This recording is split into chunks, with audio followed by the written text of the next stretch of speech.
It's a real pleasure to be here. So I really want to thank Kavita and Deepa for organizing this and inviting me. I've taught population genetics many times, but this is the most academically diverse group I've ever taught it to. So that will be an interesting challenge maybe for all of us. But I hope we all get something out of it. So, of course, my primary experience is teaching population genetics to evolutionary biologists, graduate students, and students doing primarily empirical population genetics and a few theoretical people. So this group is clearly more academically diverse than that, but I hope everyone gets something out of it. The people with a biological background get some feel for the theory and how it works. And in my lectures, I will, particularly the first three, really focus on trying to give you an understanding of where some of the really classic results come from and how you can better understand them and appreciate what they mean. And hopefully you'll find that helps you better interpret the literature and think about evolutionary biology problems.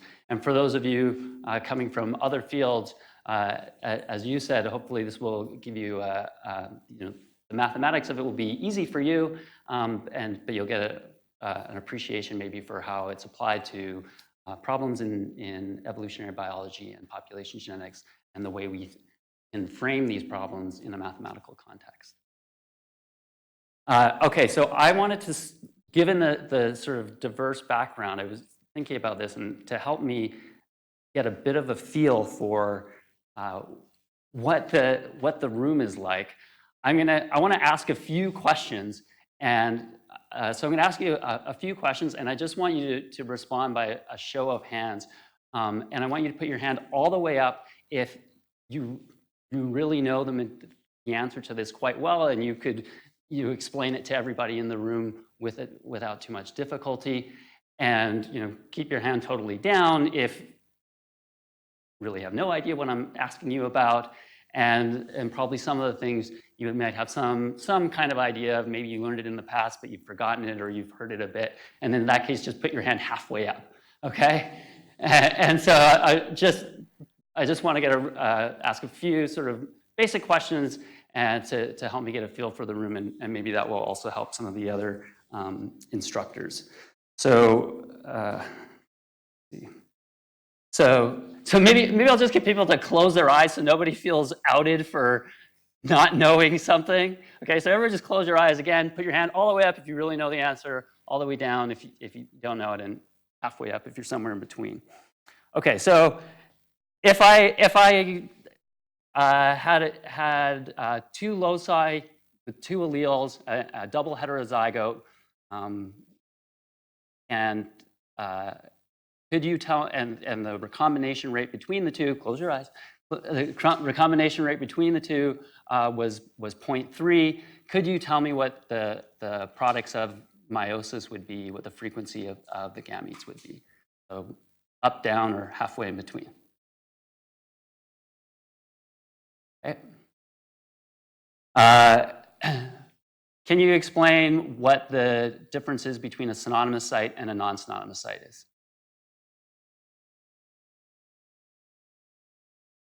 Okay. If x is a random variable and y is a linear function of x, can you tell me and show me how to get the expected value of y and the variance of y?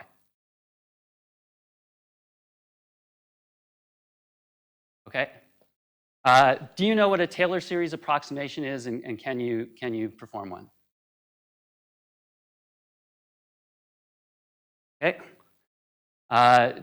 Do you know what linkage disequilibrium is and how to measure it?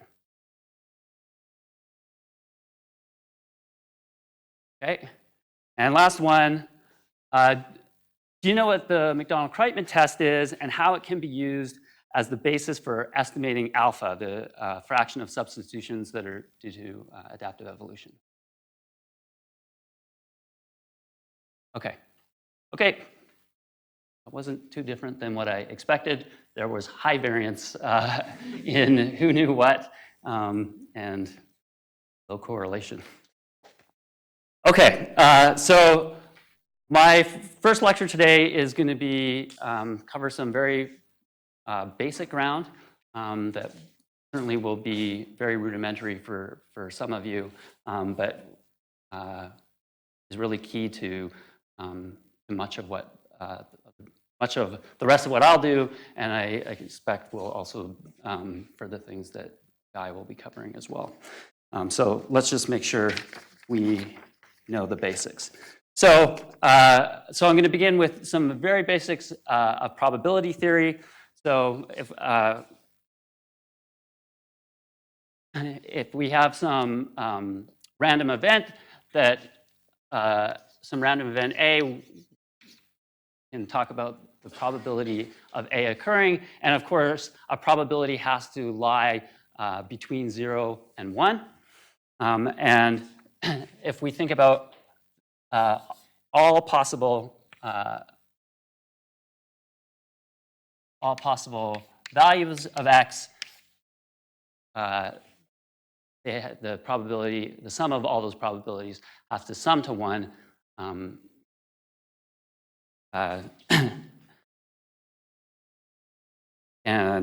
So where was I going for that? So that leads us to the idea of the complement. So if A occurs with probability P of A, then the probability of A not occurring is referred to as the complement and is just given by 1 minus P of A.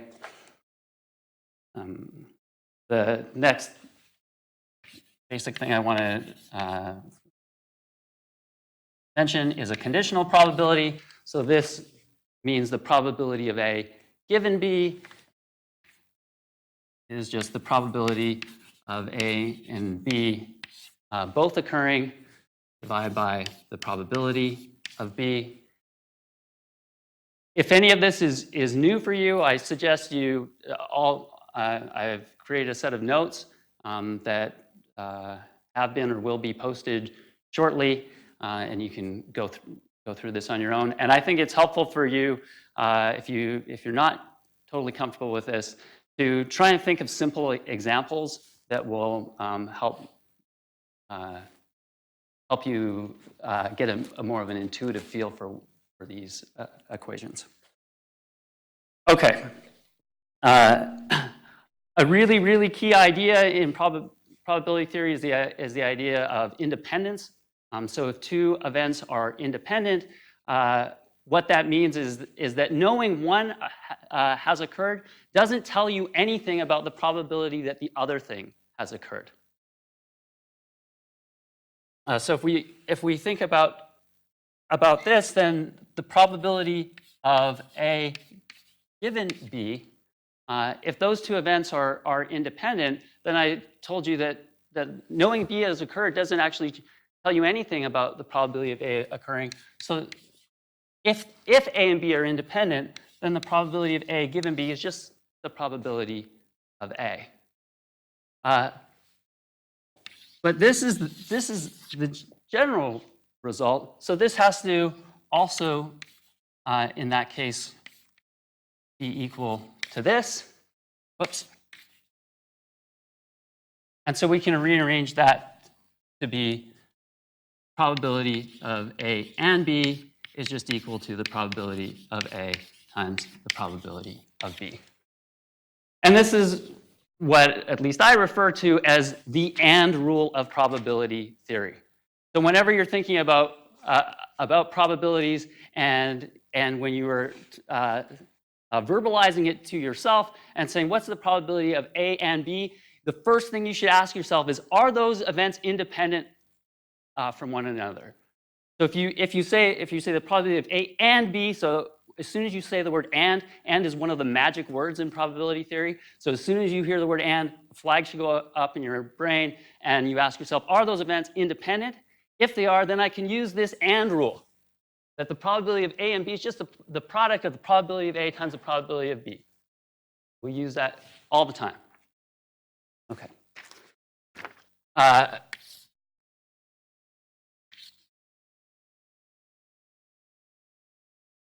one way to think about probability is with this kind of a diagram. Imagine the box represents all of probability space. And so imagine you're very bad at throwing darts, and so you just are randomly being thrown at this space. And so this represents the chance of A occurring. This represents the chance of B occurring. And of course, this overlap represents the chance of both A and B occurring. So let's think about the probability of A or B occurring. So the probability of A or B,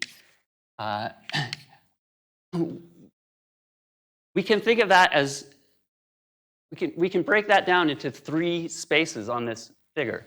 There's the probability of A and not B. Apologies to the mathematicians for not using the proper set notation here. The probability plus the probability of B,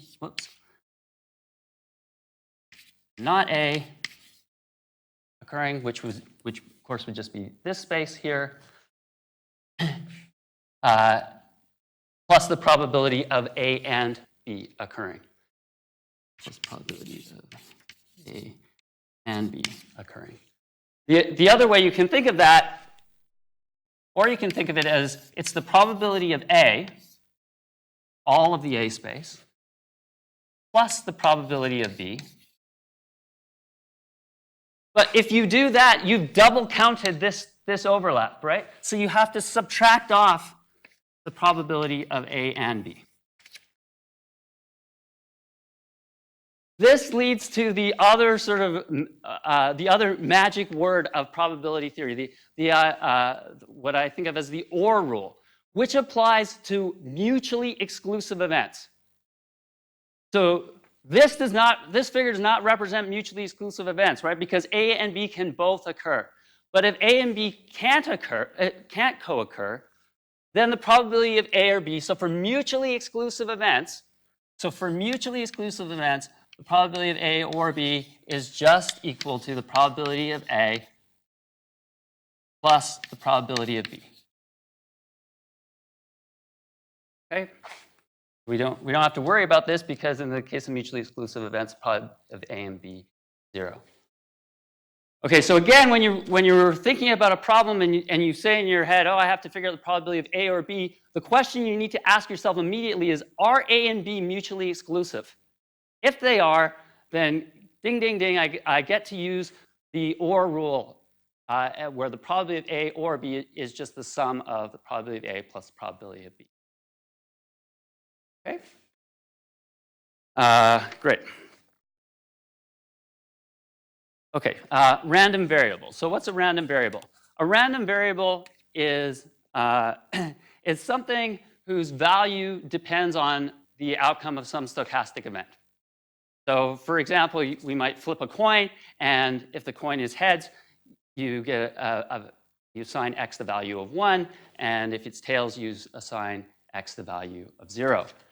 So x would be a random variable. X could be the number you get when you roll a 6-sided die. A random variable could be the height of a randomly chosen person in this room.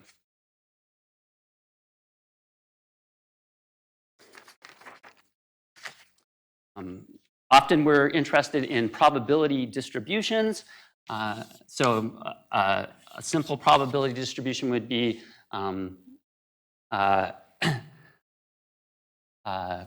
outcome of rolling a 6-sided dice, which, assuming it's a fair dice, is 1/6 for any. So for x could take the value 1, 2, 3, 4, 5, or 6, and each of those has a probability of 1/6, and it's 0 for any other value of x. Okay, so that's one example of a probability distribution. Students are most familiar with getting a distribution of grades on an exam score, and you can think of that as a probability distribution of, if I picked a student at random from the class, what was their grade is given by that frequency distribution. We think of as a probability distribution. Okay. Okay.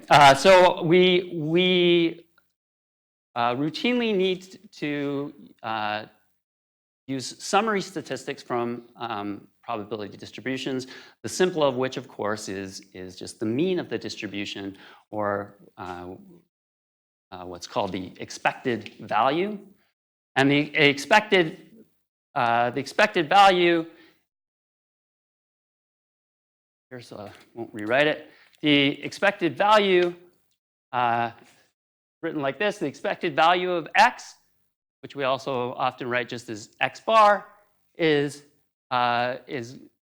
calculated like this. You simply add up all the possible values that x could take, each time weighting it by the probability with which that value occurs.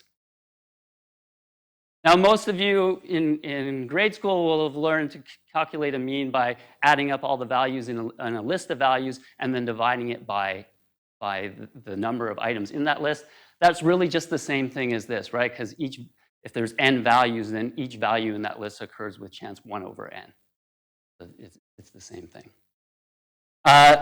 So the mean is the sort of simplest summary description of a probability distribution. There's other features of the distribution that we often need to use, or that arise naturally out of the math of solving these problems.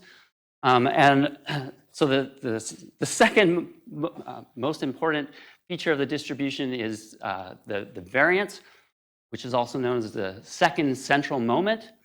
And a bit more about it is given in the notes. But for our purposes, I'll just say we calculate it. Is really what the variance is the expected value of the deviation from the mean squared. Right? So of course, everybody in here who's a biologist background knows variation is why we're all here, right? The idea of genetic variation is really at the root of evolution. And the variance arises naturally. The formal version of the variance, this arises naturally out of the mathematics all the time, repeatedly, time and time again. Right, so again, what the variance is just the average value of every individual's deviation from the mean squared. Okay, and you can work through this, and I've shown this in the notes, that's equivalent to this, which is the expected value of the squares of the individual values minus the square of the expected value. So it's really important for you to keep this in mind. This will arise, this will pop up in today's lecture. I imagine it's going to arise multiple times in Guy's quantitative genetics. So keep in mind what the variance is and different ways it's expressed. It's often just written as v of x. Its sort of basic definition is the expected value of the squared deviations. And it's really useful to remember this relationship, that it's the expected value of the square minus the square of the expected value. I didn't write it down here, but if we have, so far we've been thinking about a single random variable. We might have two random variables, x and y. So for example, x might be the length of an individual's arm, and y might be the length of an individual's leg.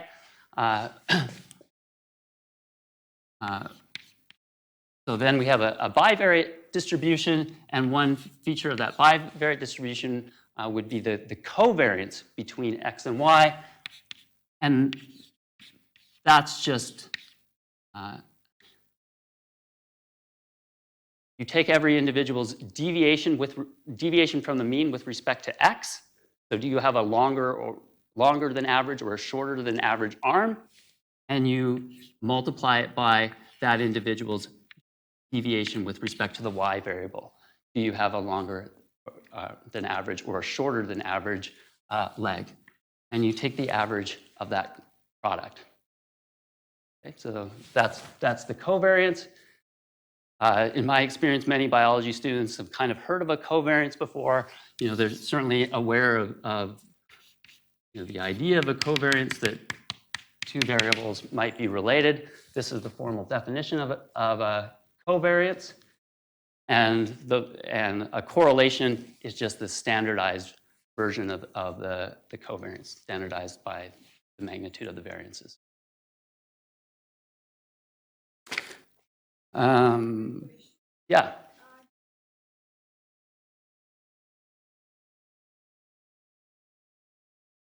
We use both. I'm going to, I mean, it depends what sort of, what field of, specific field of biology you're talking about.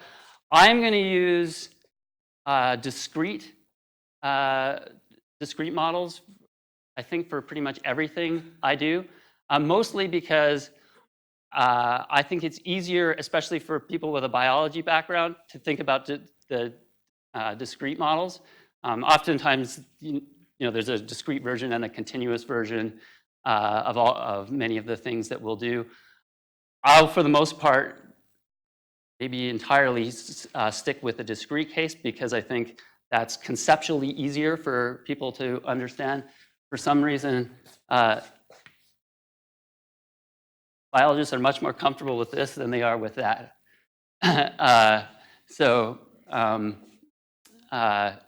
And I think any of you who are equally comfortable with this or that, the things that you'll learn here, if you want to learn the continuous version, if you're already comfortable with math, it's not going to be a problem for you. Okay. Okay, so what I've been talking about so far is general features of probability distributions.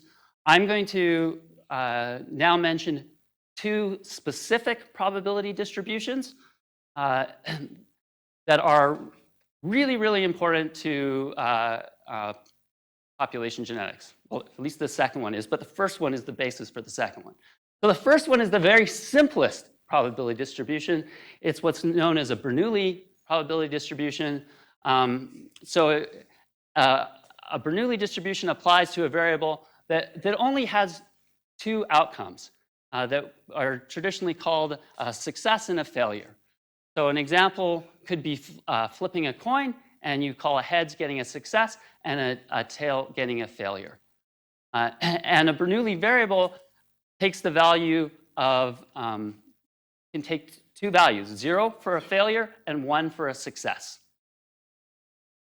And a success occurs with probability p, we usually use a lowercase p. And so that means, remembering what the complement is, that a failure occurs with probability 1 minus p, which we usually just write as q. So 1 minus p.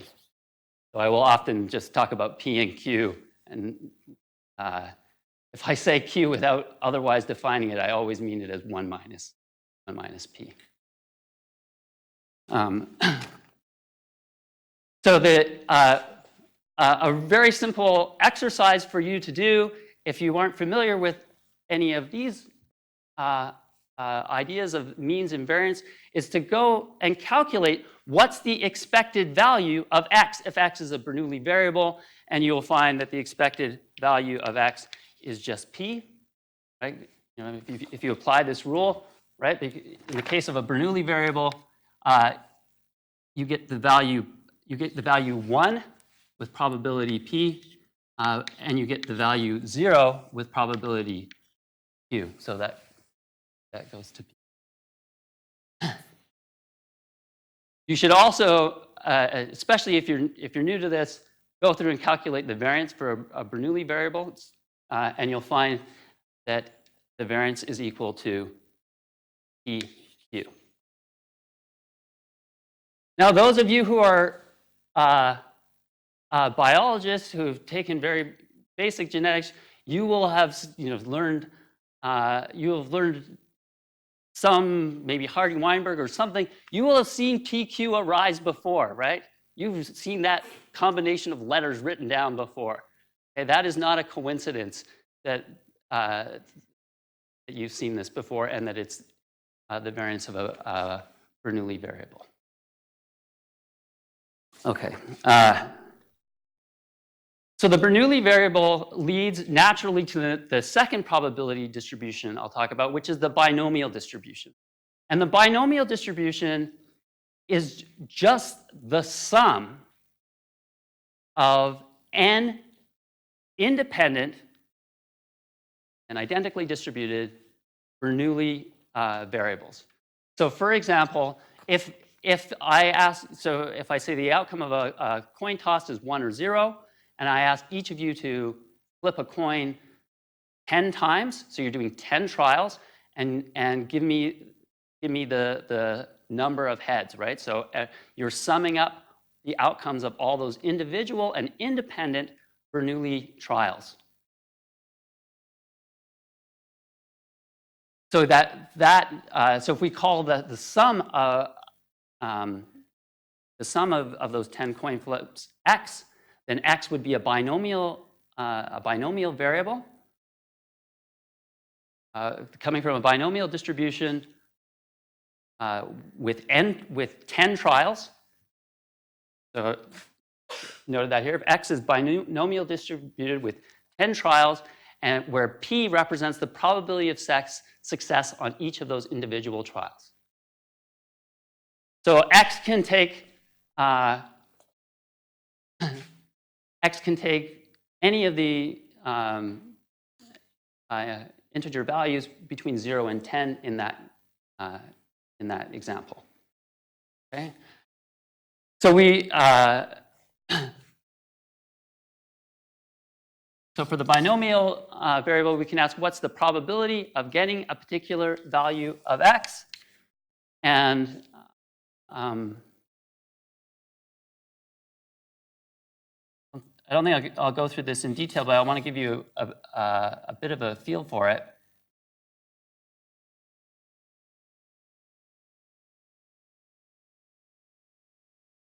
So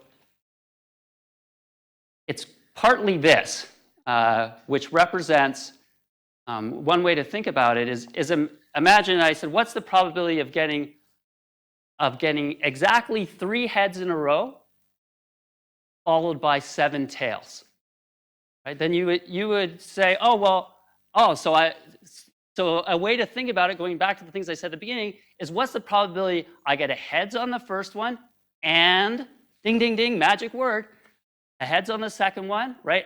And those events are independent from one another, right? So I can apply my my and rule, right? So the probability of getting a heads and a heads and a heads and a tails and a tails and so on, right?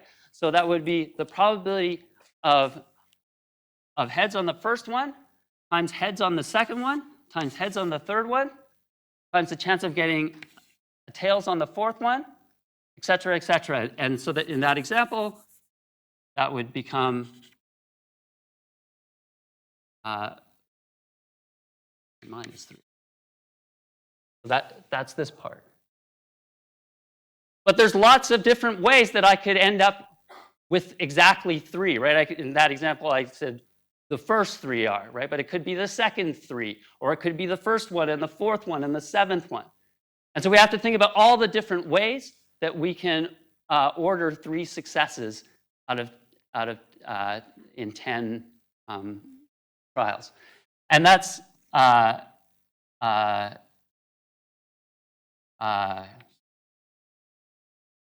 given by the binomial coefficient. I could just write it out.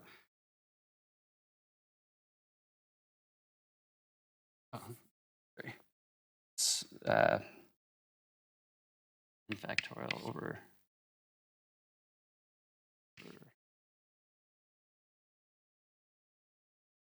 so that's that.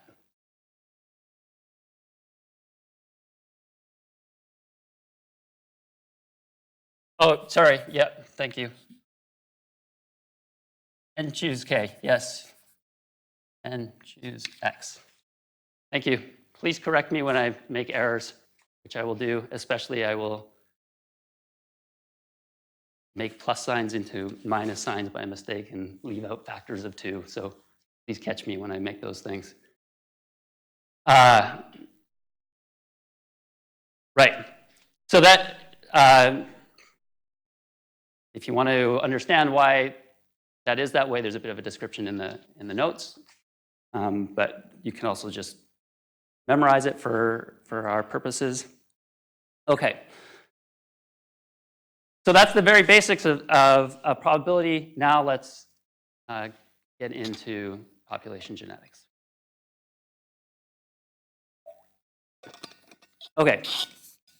So I'm going to be talking about genetic drift, which is the most boring part of population genetics.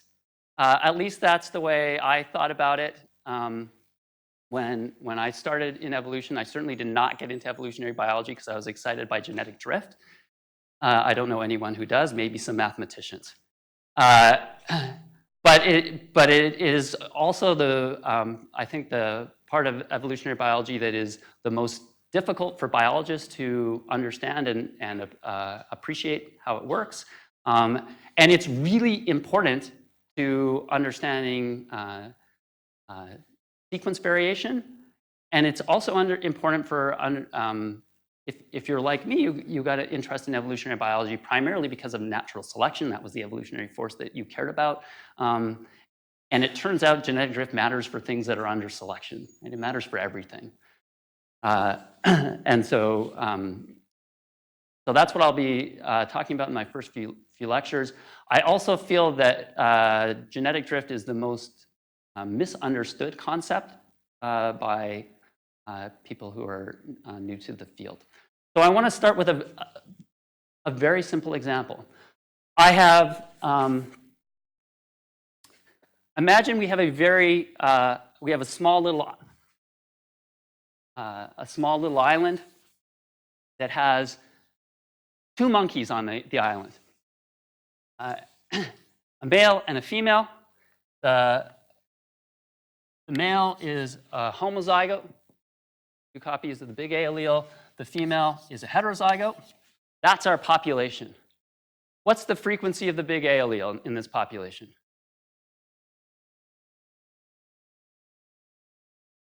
Three-quarters, right? So the frequency of the big A allele, which I'll typically write as little p, is 0.75. So you can also think of this as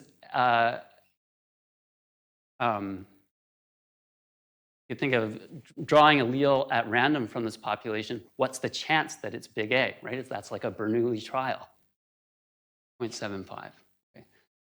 Okay, so this male and female monkey, they produce 2 offspring before the parents sadly die.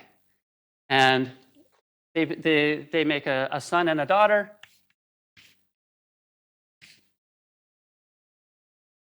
That's the son, that's the daughter. You guys I assume all know basic Mendelian inheritance. You know this is certainly a possible outcome. In fact, it's quite easy to figure out the probability. What's the probability of this? So, there's a natural example of using basic probability. There's a 100% chance that dad had to give a big A. And so the question is, what does the mom give? Well, there's a 50% chance she gave a big A to the first offspring. And magic word, and it's an independent event, what she gives to the second offspring, a 50% chance that she gave this to a big A to the second offspring. And so we could say this would occur with a chance of 1/2 times 1/2, because we can use the and rule. This would be a quarter. But that's not really the point of this example. The point of this example is, okay, we're in the next generation. I say, please calculate the allele frequency of the big A allele. What is it? 1. Great. Holy mackerel, there's a big change in allele frequency in 1 generation, right? It went from 0.75 at generation 0 to 1. What was the tremendously strong evolutionary force that caused this change in allele frequency across generations? Was it mutation? No, it wasn't. Was it selection? No, it wasn't. Was it migration? No, it wasn't. It was genetic drift. That's genetic drift in its simplest form. All it is the sampling of gametes. Okay? So many people are confused by genetic drift, think it's complicated. In its simplest form, that's what it is. Okay, so now we're going to think about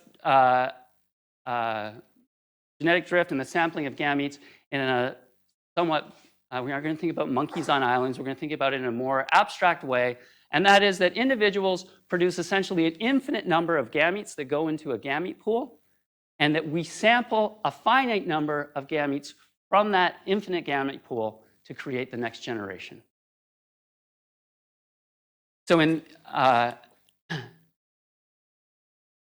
we're going to assume we sample those gametes completely at random, which I'll just point out was not exactly the way this worked, right? Because half the gametes had to come from this parent and half the gametes had to come from that parent.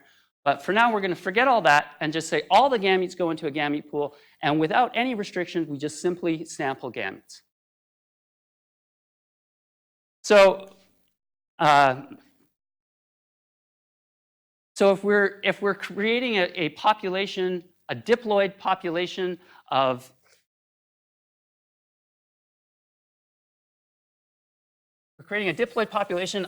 size large n,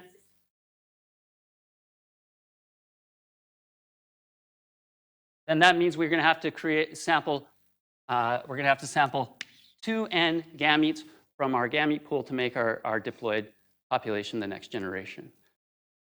So let's let X be the number of big A alleles that are sampled out of those 2n trials, right?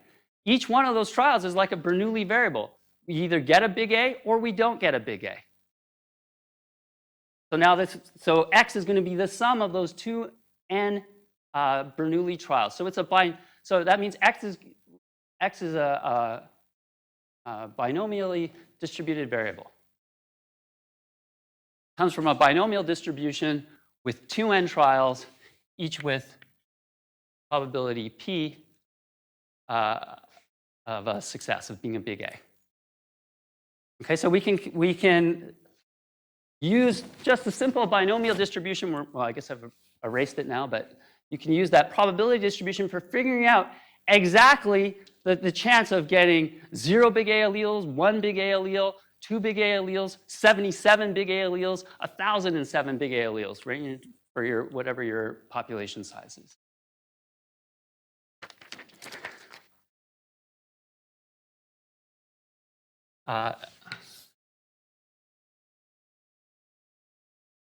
So let's imagine that the frequency of the big A allele in the gamete pool is 0.5. And let's imagine we're just drawing 5 gametes, which doesn't really make sense if you're thinking about a diploid organism, but we'll think about a haploid organism for now. So X can be 0 or 1 or 2 or 3 or 4 or 5. And we can work out what's the probability of any of those values of X. How do I want to do this?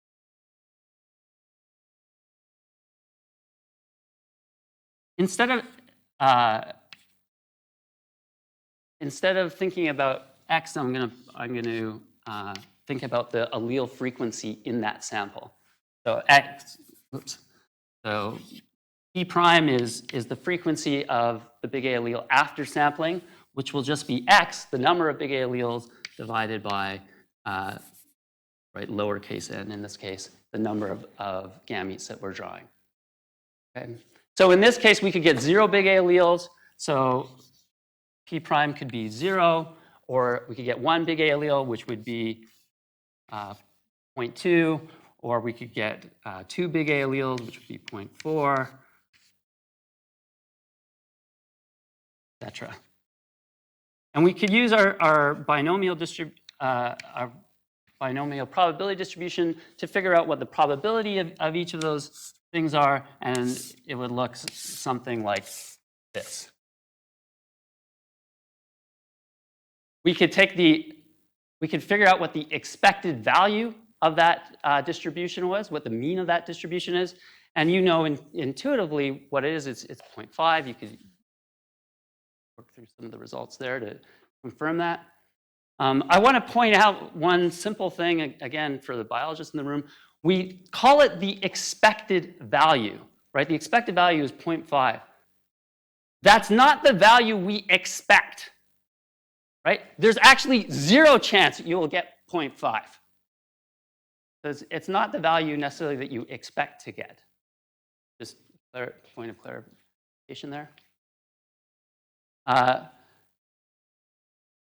So all of these values represent some change in what the allele frequency was before sampling versus after sampling. Okay, so this is what the distribution would look like if we grabbed 5 gametes. If instead we were to grab 50 gametes, that distribution would look something more like this. If we were to grab 500 gametes, it would look something more like this. And if we were to grab 5,000 gametes, it would look something more like that. Okay. Whenever you sample, there's a pretty high chance that you're not going to get exactly what you started with. But when the sample size is large, you're likely going to end up with something that was quite close to what you started with. We could work through that a bit more formally. So if you think about this, so x was our binomially distributed variable. We know what the expected value of x is. The expected value of a binomially distributed variable is just little n times p. Hard to read it properly. In our case, if we're working with a diploid population, that would be, we typically use large n. We're doing 2n samples. So we get 2n times p. So let's think about what p prime is. Well, p prime is just a linear function of x. I didn't mention that over here, but so if y is a linear function of the random variable x, so a and b are constants, then the expected value of y is just a times the expected value of x plus b, and the variance is a squared times the variance of x. And in the course notes, it derives those for you, and it's a good idea to work through that yourself. Okay, so p prime is just a linear, it's just like y in over there, right? It's just a linear function of x. So we can just apply the rules for doing a linear function, and so the expected value of p prime is just the expected value of x multiplied by what I have over there is a, which in this case is 1 over the number of trials. So we would get the expected value of x, which is 2np, divided by the number of trials, which is 2n. And so we just get what our intuition told us, that the expected frequency after sampling is just equal to the frequency before sampling. We can also think about the variance of p prime, and just again apply our rules for linear functions. And this would be the variance of x, which would be 2n times pq divided by what I called a squared, or sorry, multiplied by a squared, which again, a in this case is 1 over 2n. So that means we get a 4n squared in the denominator, leaving us with 2 NPQ. Sorry, what am I doing? PQ over 2N. Over 2N.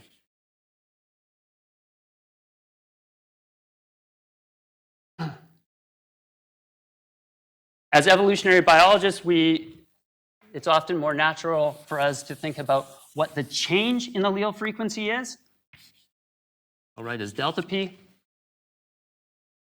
The frequency after sampling minus the frequency before sampling. So now you can think of P prime as being a linear function, P prime as being a random variable. And so delta P is a linear function of the random variable P prime, or you can go back a step and think of it as a linear function of the random variable X. And again, apply all these relationships, and you would find that the expected value of delta P is 0, and the variance of delta P is PQ over 2N. These simple results are actually really, really important, right? So this says the expected change due to genetic drift is 0. Again, I want to emphasize that does not mean we expect 0 change from any instance of genetic drift occurring. But averaging over all the possibilities, sometimes you'll get positive changes, sometimes you get negative changes. If you average over all those possibilities, the expected change is 0. Also importantly, look at what happens to the variance in the change in allele frequency. It's equal to PQ over 2N. So the first thing is, of course, what does this mean? If you have a very large population, then you're going to get very low variance in the amount of change due to genetic drift. As n gets large, this goes to 0.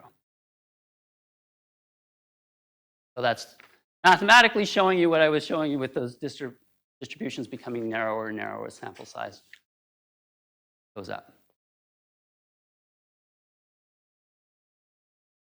For a given population size, we see that the amount of change, the variance in the amount of change is proportional to PQ, which is the variance in allelic state.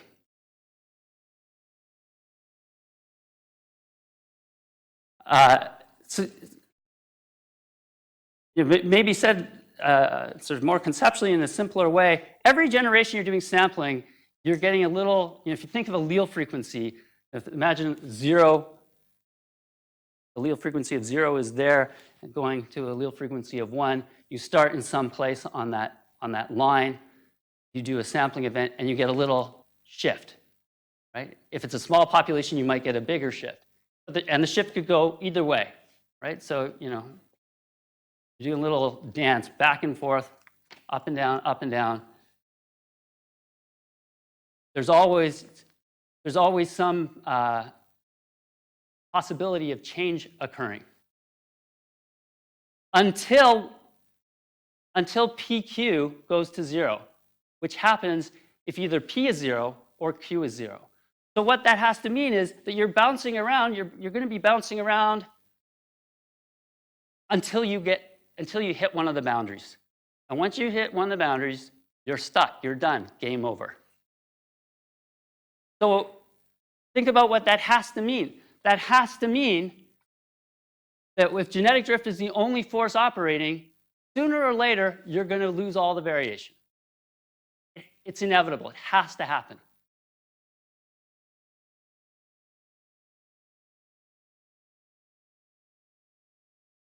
So I'll just briefly mention this classic experiment by Burry, who was one of Sewell Wright's students. And he created something like 107 very small populations of Drosophila. And each population consisted of 16 individuals that were all heterozygotes for an eye color mutation. So initial allele frequency in each of these 107 populations was 0.5. So there was variation in allelic state within populations, right? But there was no variation among populations, right? The allele frequency in all populations was identical. Then what he did was he kept each of those 107 populations independently from one another. Each generation he'd sample 8 males and 8 females at random to create the next generation. So we started off with all these populations sitting at allele frequency of 0.5. And what happened over the course of approximately 30 generations, what you find is those populations, through sampling, they start drifting around in allele frequency. And after about 30 generations, most of them are fixed at allele frequency of 0 or allele frequency of 1. So conceptually thinking about it, we can say that in that example, we started off with all the variation within populations and none of that variation among populations. And what genetic drift did was essentially convert genetic variation within populations to genetic variation among populations. Many of you have heard of and are familiar with FST, which is a measure of how much of the variance in allele frequency occurs among populations. Okay.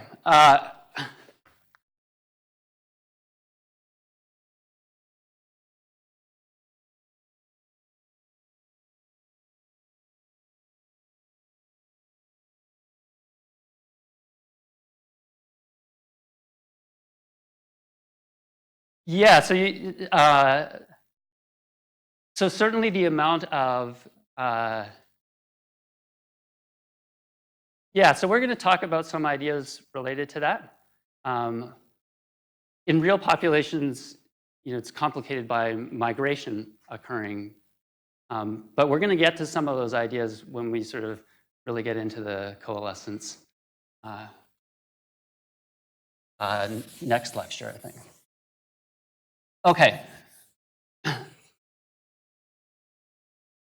So I want to do one simple thing to help you, that I find helps people think about genetic drift. So I need everybody to write down the last digit of their phone number.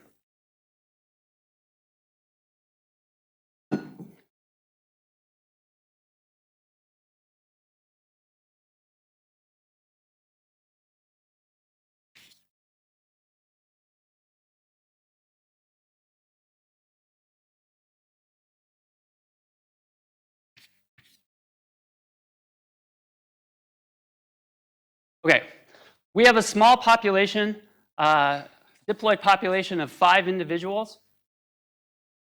I've laid them out here. We're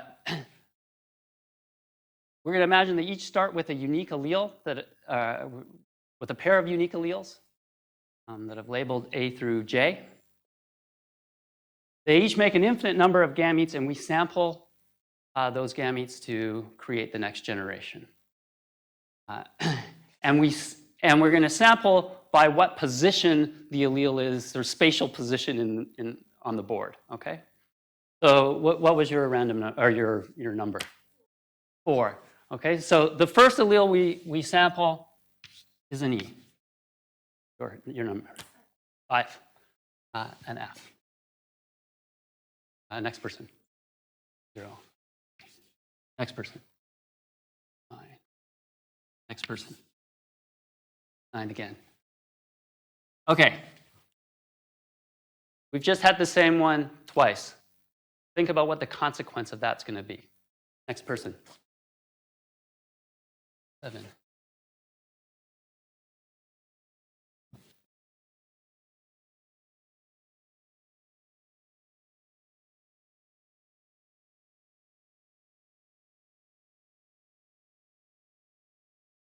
Okay, so we've created the next generation.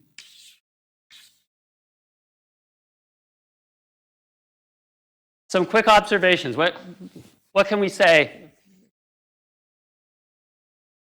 what can we say about what's happened? Some alleles are lost, right? Which is really a direct consequence of some alleles being chosen more than once.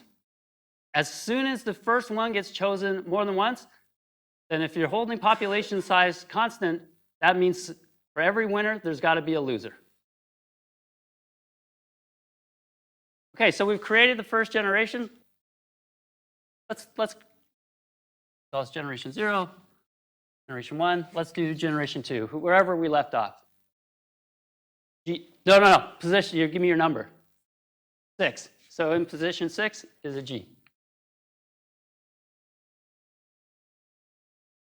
All right, let's keep it in order, wherever. 3. Sorry, that's supposed to be a 3. Now in position 3 is a J.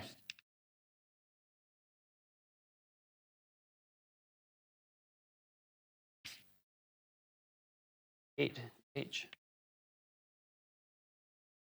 Next person. 4.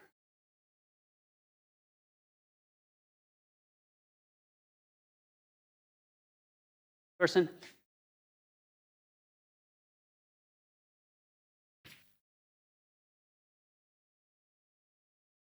What is the F? Sorry, you're right. Normally I do this 1 to 10, and today I started 0 to 9. F, sorry, 2. Okay.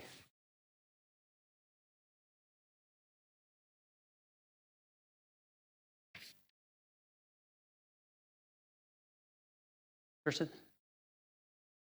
7.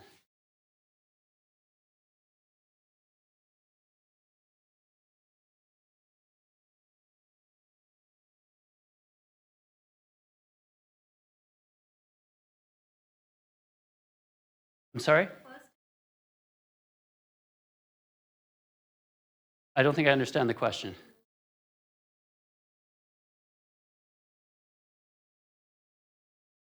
What do you mean by first and last should be the same?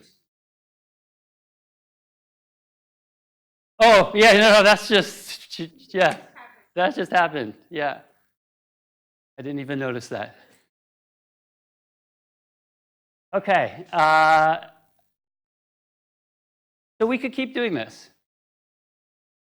I tell my undergraduates in Toronto that I don't have a very exciting life, and so I play this game by myself at home every night. and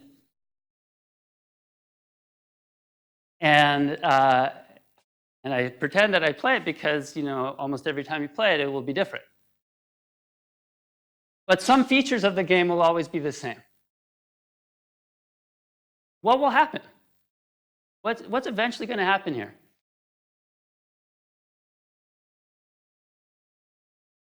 Sorry, maybe someone can put up their hand because there's multiple people talking at the same time. Yeah. Eventually, one allele is going to be the winner, right? When we start, we don't know which one that's going to be, but we know one of them is going to be the winner. We also don't know exactly how long that's going to take. Sometimes it might take only 4 generations. Sometimes it might take 40 generations. In principle, it could take 4,000 generations. So in a population of this size, that would be incredibly unlikely.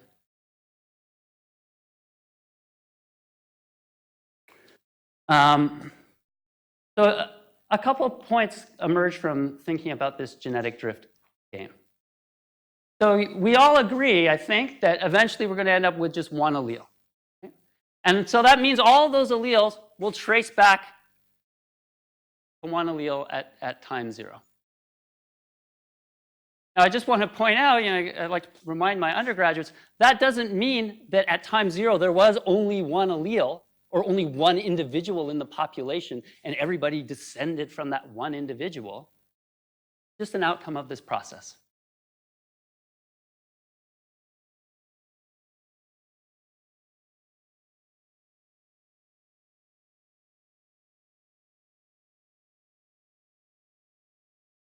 Yes. So, right, so for now, all we're thinking about, we start off with a bunch of different variants. There's no mutation. The only thing we're thinking about is sampling. So eventually we're going to lose all the variation and be left with one type. Okay? Only thinking about one evolutionary force, just sampling. No, nothing else.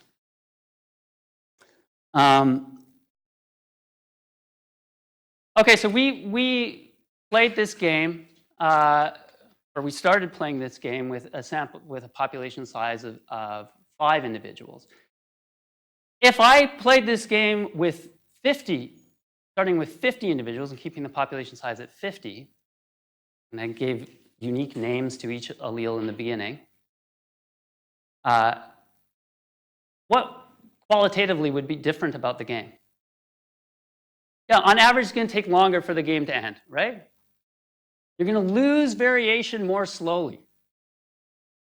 Again, that goes back to when we were thinking about sampling from a binomial distribution. And the last thing I want to say is, okay, so we know at the outset of the game, pretend we hadn't done anything. We were at generation 0. We hadn't done anything. We now know that one of those alleles is going to be the winner. What's the chance that the A allele is going to be the winner? 1/10. What's the chance that the D allele would be the winner? Good. Okay. Now this game is just repeating itself each generation, right? Okay, so what if I do this? What if I call this one H1, this one 2, let's just.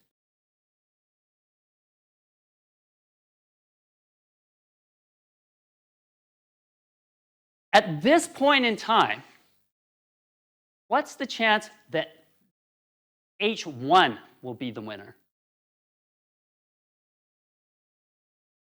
1/10.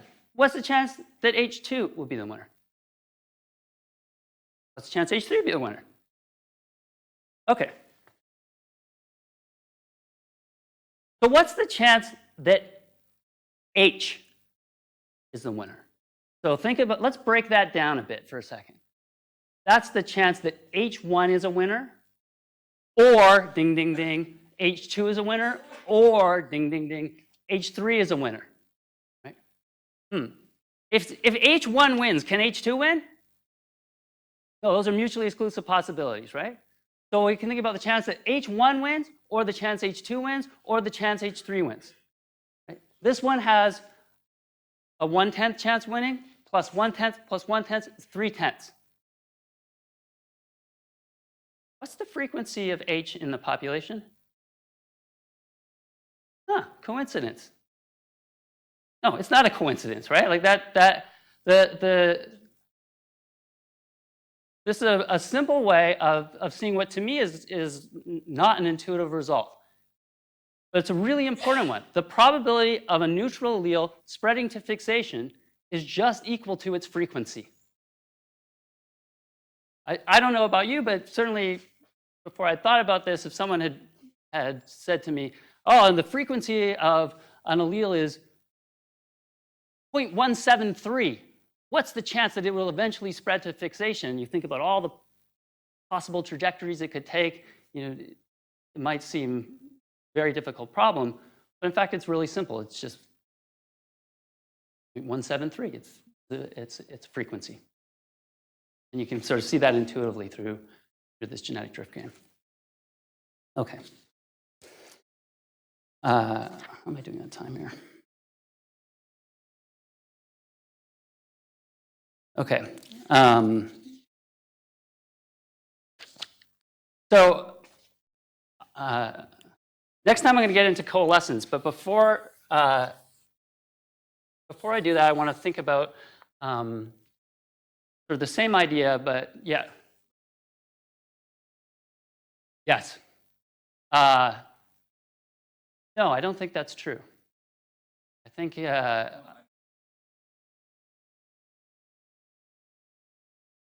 do you mean it doesn't matter?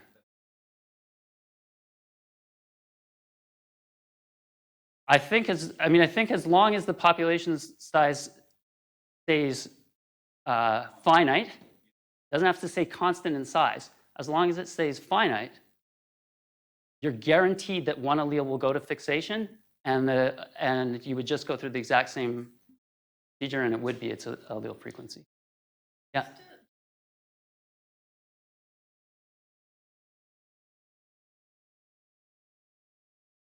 Yeah. Yeah.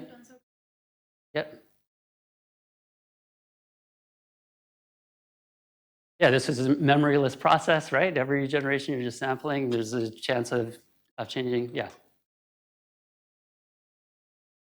That's right. Yep. Exactly.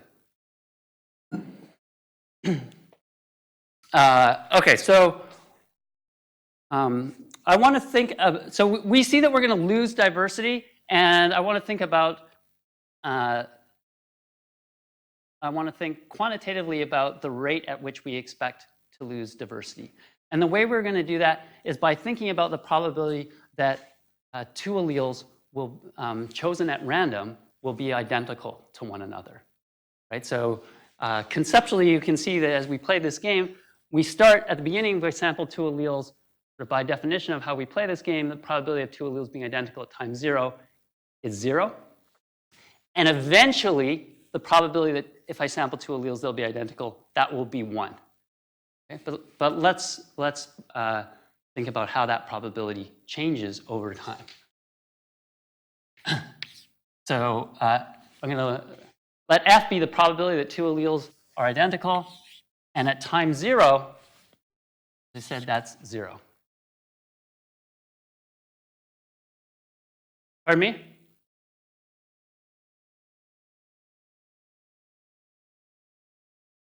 So we're saying you sample two alleles from different positions. Okay? Yeah, without replacement. Okay, so, but then I go into the next generation. So you can think of, as we're playing this game, we've sampled one allele. What's the chance that the next allele will be identical to the first allele? What's the chance?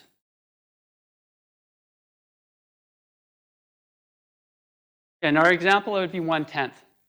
More generally, we could say if we have a population with 2n alleles in the population, then it would be 1/2n.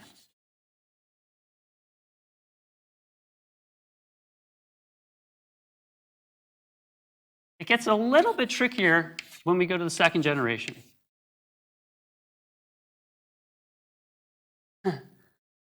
Because now, it turns out there's two qualitatively different ways that alleles could be identical. One way is the way that we just talked about, which is you sample the first allele, and then it's the chance that you sample the next allele from the same that comes from the same parental allele in the immediately preceding generation.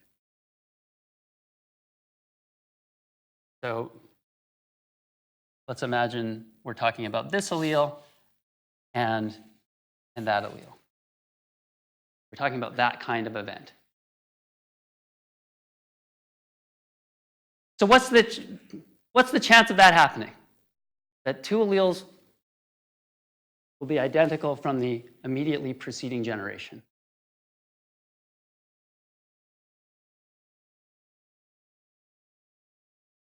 So I've grabbed one allele, come from anywhere, and the chance that the second allele came from the same spot. Yeah, 1/2n, right? Because there's 1/2n. So that's one way they can be identical. A mutually exclusive way they can be identical. So they could be identical this way, or they could be identical via another pathway. And that is like that.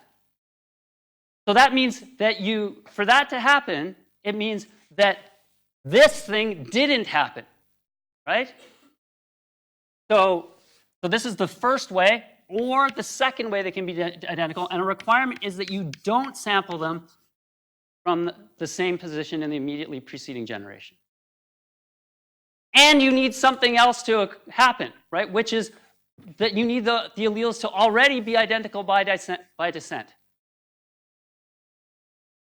Yeah? If only, this would be so much easier if only I knew what the probability of two alleles being identical was at the previous time point. I know it. It's here. That's what this is.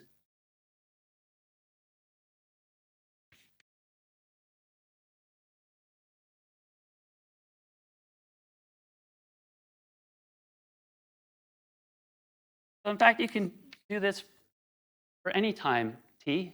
At any time t, you can be identical from the immediately preceding generation or not be identical from the immediately preceding generation, but already be identical at that previous time point. So we have this nice little recursion.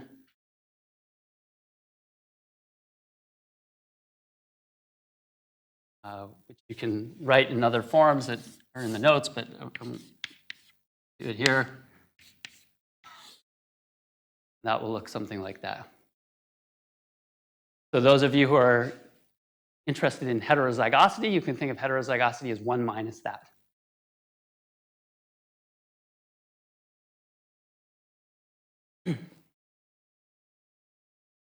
So that's the chance that two alleles are identical in this when we assume only genetic drift.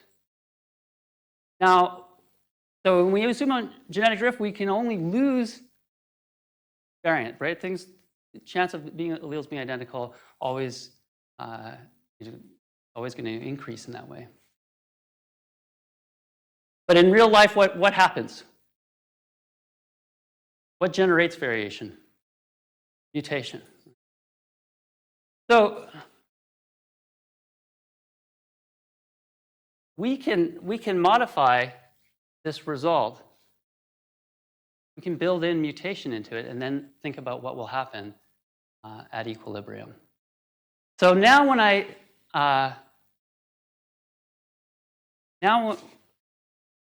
this is the result we had.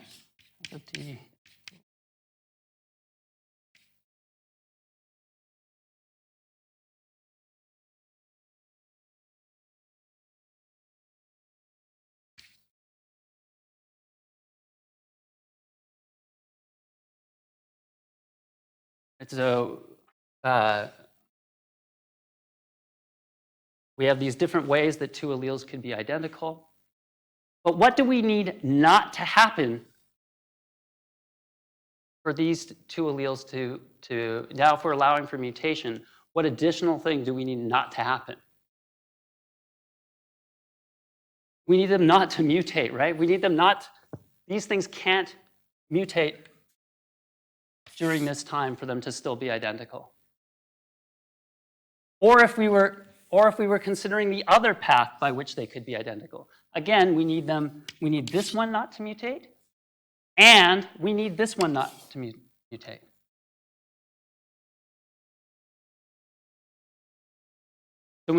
So these are the two ways, but for either of them, we also need this to happen, and it's an independent thing. We need the first one not to mutate. If mutation occurs with probability mu, what's the chance that the first one doesn't mutate? 1 minus mu. And we need the second one not to mutate. So what do I do? I square this, right? I multiply it by another factor of 1 minus mu. Okay, so now we have two evolutionary forces going on. We have genetic drift causing the loss of variation and mutation putting in variation. So our intuition tells us now we're going to, at some point, reach some equilibrium between those two forces.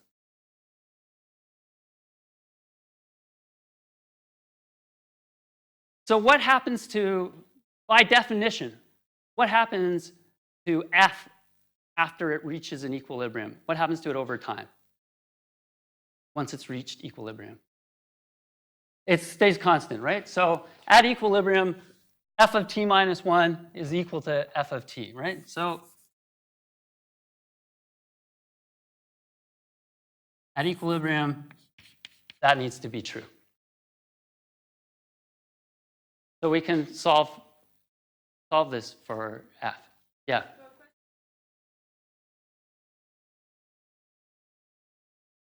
Okay, good question. So here we're assuming sort of an infinite alleles model, which is so there's no chance that you could be identical by in state via mutation.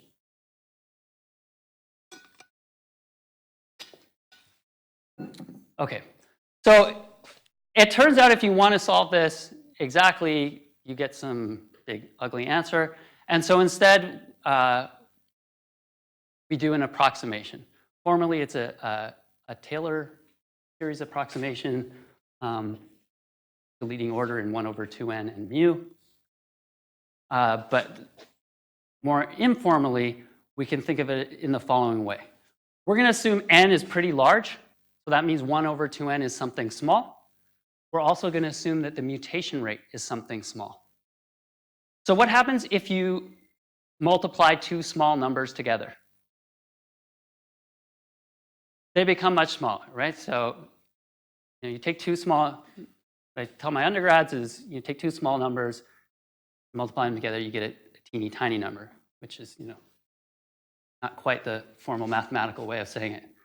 But, and those teeny tiny numbers are small relative to other things, right? So if we think about multiplying all this out, we're going to get factors of mu squared. We're going to get factors of 1 over 2n times mu and factors of 1 over 2n times mu squared. All of those, any of those terms are going to be very small compared to terms that just depend on 1 over 2n or just depend on mu or don't depend on any of those things. So when you do that multiplication,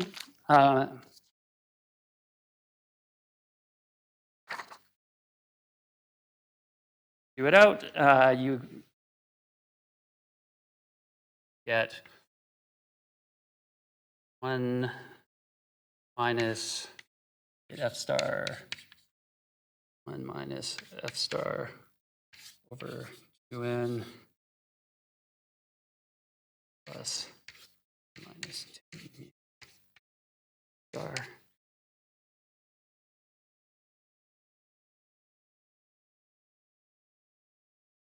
About 1 of 0, about 0. About the mutation rate being 0 and 1 over 2n being 0.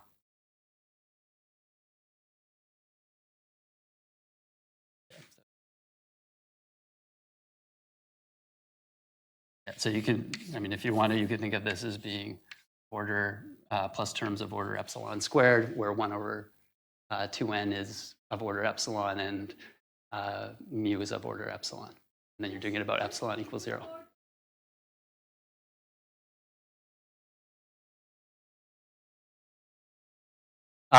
Personally, I have not, no. Yeah. In any case, what this, for the rest of you, what this represents is a bunch of teeny tiny stuff that we're going to is pretty close to 0. We solve for f star, and we get this classic result. 1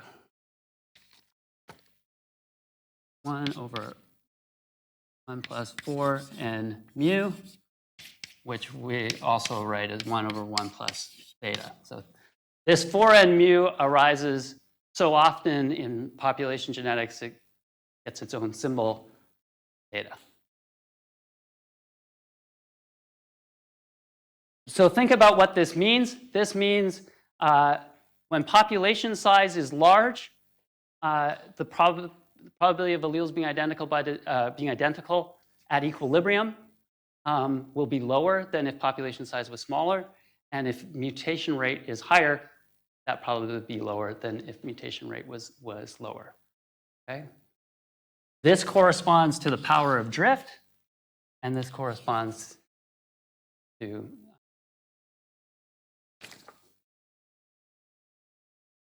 okay.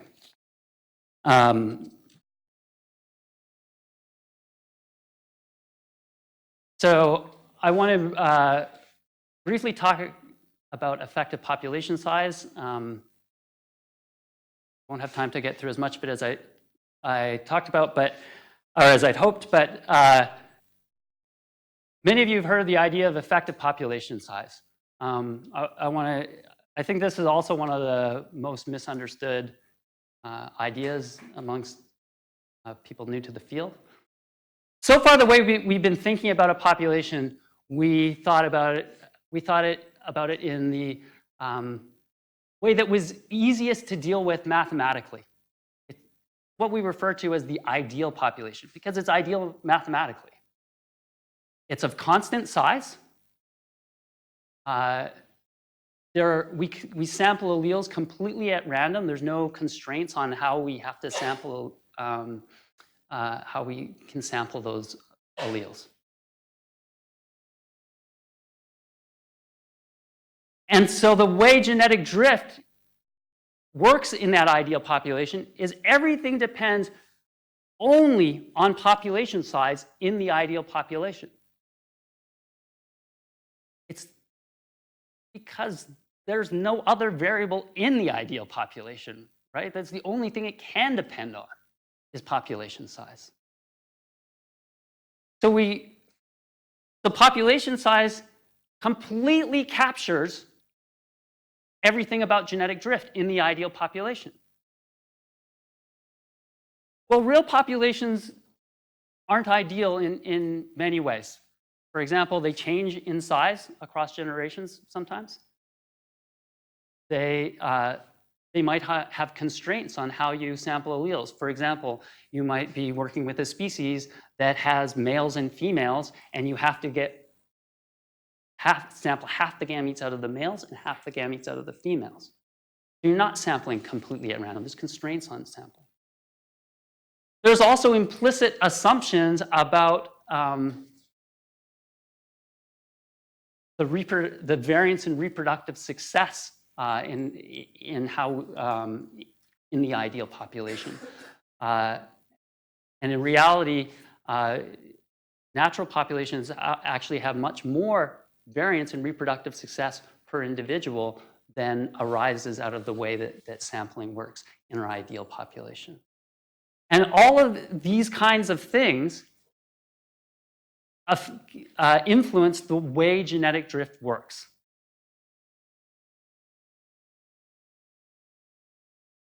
When we think about, for another couple minutes, just to get out this idea. When we talk about selection, we might be thinking about selection on some particular protein and in one species of Drosophila versus another species of Drosophila, or one species of primate versus another species of primate. We can compare that, right? We measure that through the selection coefficient. It's an index that we can compare how natural selection works across different species. Or we can compare selection on one gene in this species to selection on another gene using the same measure.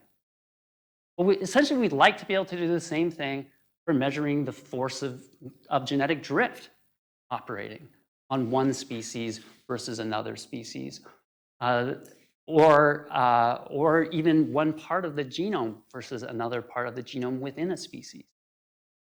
And so, just like we use S, the selection coefficient, for doing that, people essentially use NE, the effective population size, as a way to capture the effect of drift, even in populations that differ from the ideal population. essentially what we do is we take real populations and figure out how much genetic drift they experience, and then we say, that would be equivalent to the amount of genetic drift that an ideal population of a given size, of size NE, would be. So I could take my real population A that might have various population structure or whatever going on in it, and I can look at some other species that might have some changes in population size, and I can say this one is like an ideal population of size NE, and the amount of genetic drift in this one is like an ideal population size of some other value of NE. But then that's the sort of way to compare them. So that's the idea of effective population size. In the notes, I made up this kind of sort of silly example that doesn't totally work, but maybe give you a bit of a feel for it. So the silly example is this: imagine there was some island where the only way you had to generate heat was by burning wood, and so you could completely quantify a person's heat capacity, ability to generate heat by the amount of wood they have. And then in comes some foreigner to this island, and he's got some wood, but he also has some oil and some gas. He has some other ways of generating heat. But everybody on that island thinks about heat just in terms of amount of wood. So the way they can assess that person is by saying, well, let's convert your oil and gas into the equivalent amount of wood. And so effectively, your effective amount of wood is X. That's basically the idea. Second. Much like in that example, so maybe more in a less extreme sense, NE, so NE captures this major component of genetic drift, but it doesn't, of the force of genetic drift, but it doesn't capture all features of genetic drift. Putting everything into this sort of common currency of effective population size. Much like if I say, well, that's equivalent to having this much wood, well, it sort of is in terms of sort of total heat generation, but the way that oil and gas burn is different than the way that wood burns, right? So there's some other different properties. So not everything can be captured simply by NE, though certainly many of the things we're interested in can be captured by NE. So there are some things like the shapes of genealogies that we'll talk about next time that can't be completely captured by essentially saying, this population is like an ideal population of NE. But the sort of the major property of it can be. More technically, the way we often do effective population size is we do it with respect to some specific feature. So we might talk about the inbreeding effective population size. So how it changes the rate of inbreeding, or how it changes the variance in allele frequency change. So that's the variance effective population size. Or how it changes the rate of coalescence, that's coalescent effective population size. For many of these things, you get the same answer or a trivially different one. But as I said, there are some features that can't be captured, that are not so equivalent, most notably the shapes of genealogies. Okay, I think we're due for a break. So let's go have some tea.